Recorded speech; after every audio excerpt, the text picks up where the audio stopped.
again, Catwoman? Up to your old tricks? Trying to steal priceless artwork and jewels, no less. The photo busting Batman makes me feel... When will you ever give up? That's it. Don't try to run. Stop. Stop where you are. You know that I can follow you. Okay, fine. Fine. You're catnip. I won't chase you. Just stand right here. How could you? I'm a woman. Bye, Catwoman. Hi, guys. No, I'm not a superhero. I am just an art teacher. But I think that making art is kind of like a superpower, don't you? And I've always wanted to be a real superhero.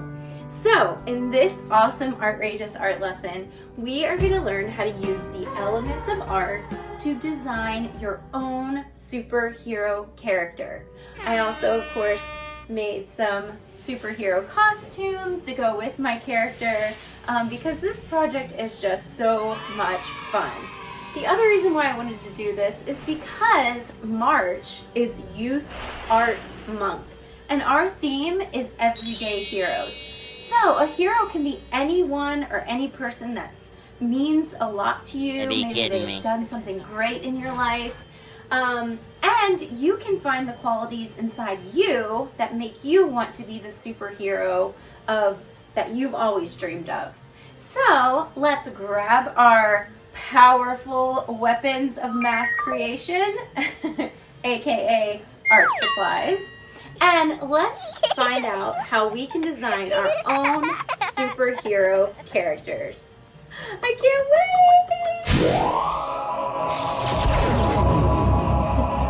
Watch out. If you could have any superpower, what would it be?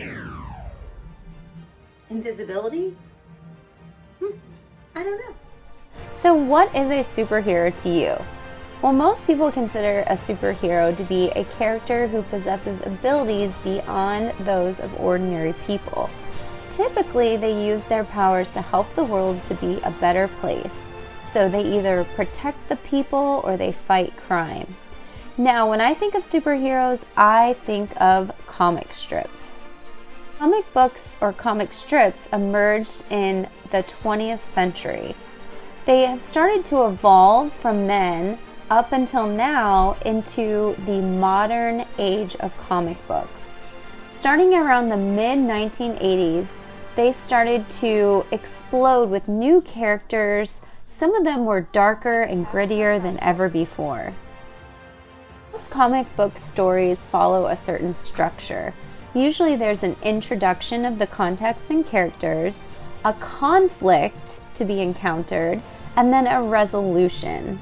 So when I started thinking about what type of character I wanted to design for myself, I wanted to do a little research and think about the qualities or things that I really liked in my characters.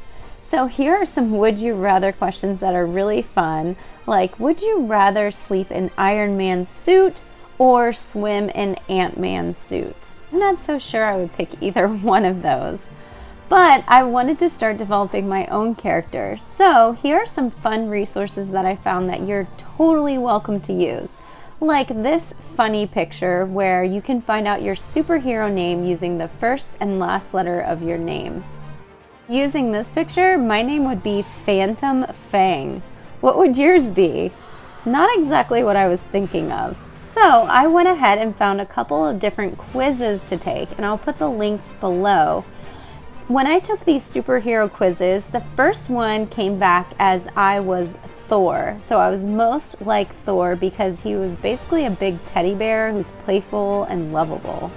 The second quiz I thought was even more accurate because it came back with the Flash. And that got me to thinking, well, what do I really love? I love art and I love running. So if I was most like any character, I would want to be the Flash. I can't do that as Bruce Wayne. As a man, I'm flesh and blood. I can be ignored, I can be destroyed, but as a symbol, I can be incorruptible. I can be everlasting. What symbol? Something elemental, something terrifying. Once you have an idea of what type of superhero character you want, then it's time to actually start drawing.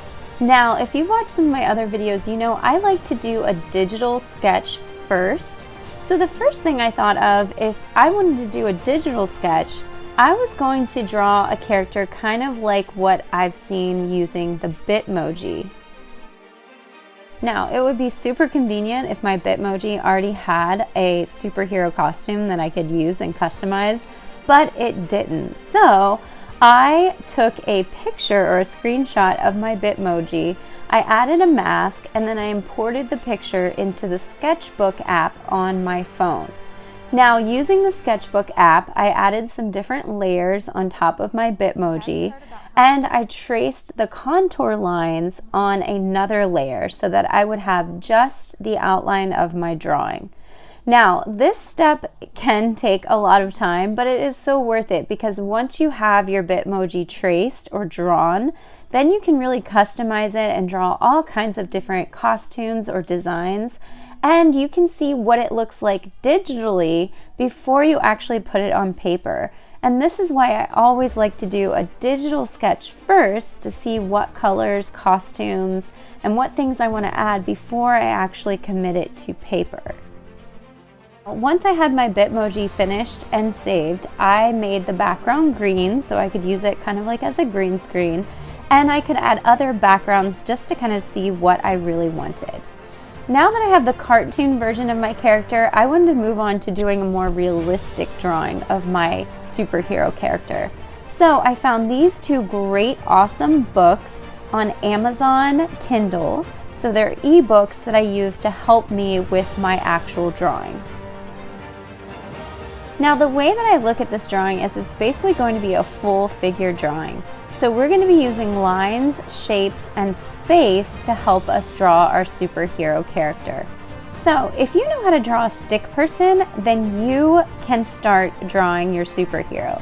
You're basically going to start with an oval for the head and then use lines or sticks to draw the arms, legs, and the other parts of the body.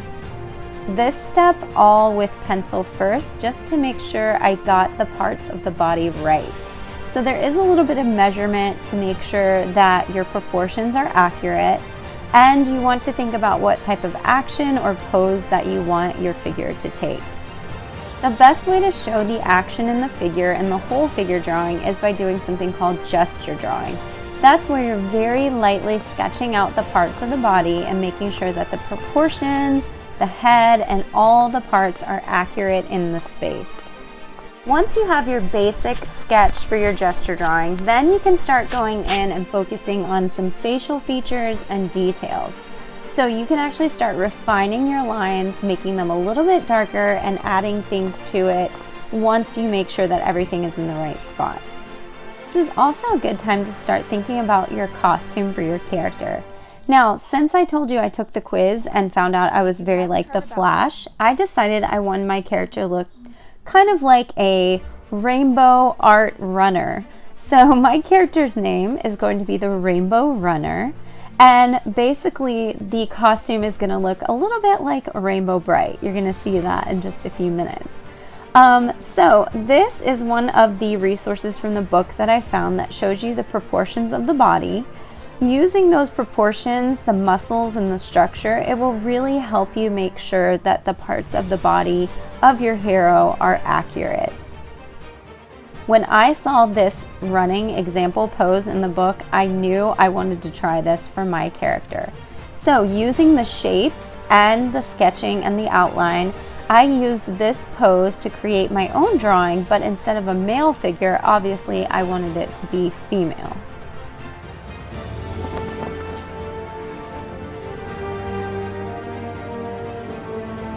Nice coat. The idea was to be a symbol. Batman could be anybody. That was the point. Once I had all the parts of my character sketched out with pencil, then I decided I wanted to try to use markers, colored pencils to design the costume and the background. Now, the background, I actually tried some stencils first. It didn't work out so great, so I moved on to watercolor paint. Overall, I love the full figure drawing that I did. I think it turned out awesome.